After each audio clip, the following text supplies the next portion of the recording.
Hello friends and fans of the Habs, welcome to the biggest news channel for the Montreal Canadiens here on YouTube. In this video, you will check out the leaked information about the Habs' proposal for a great player.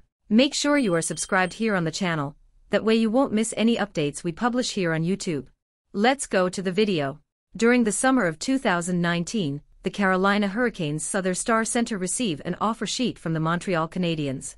Now, this offer sheet for Sebastian Aho had one motive, but this was not to anger the new owner of the Hurricanes, Tom Dundon. This offer sheet from Marc Bergevin and the Montreal Canadiens was to try and get Aho out of Raleigh and into Quebec. However, the perfect storm seemed to form around this for the Hurricanes to get the ideal bonuses. Aho's offer sheet had one idea designed to try and put the Hurricanes off of matching it. Bergevin and the Canadiens front office decided to completely load the contract with signing bonuses to try and get the new Hurricanes ownership to cheap out and walk away, leaving Aho to become a Canadian. This may seem like a minor difference in the structure of the contract, but previous ownership in Carolina had not been so willing to spend the money on its top-end talents.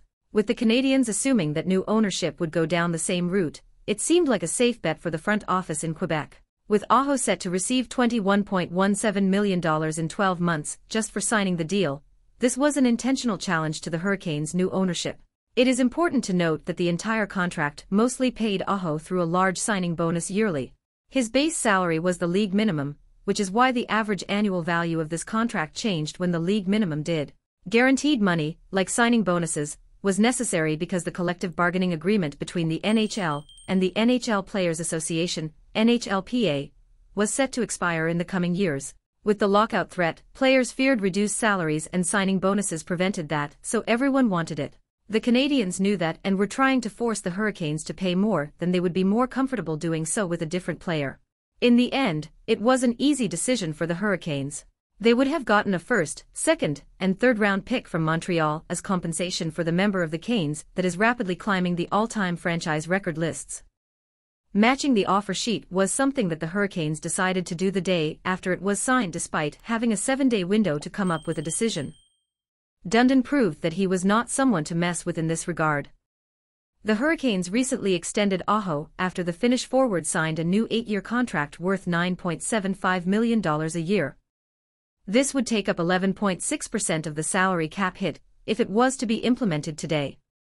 This becomes such a great deal for the Hurricanes because they will be paying this amount so long that the percentage of the salary cap it takes up will come down. If the cap increases to $90 million, it suddenly takes up less than 11%. These minor details make this deal an excellent one for the Hurricanes.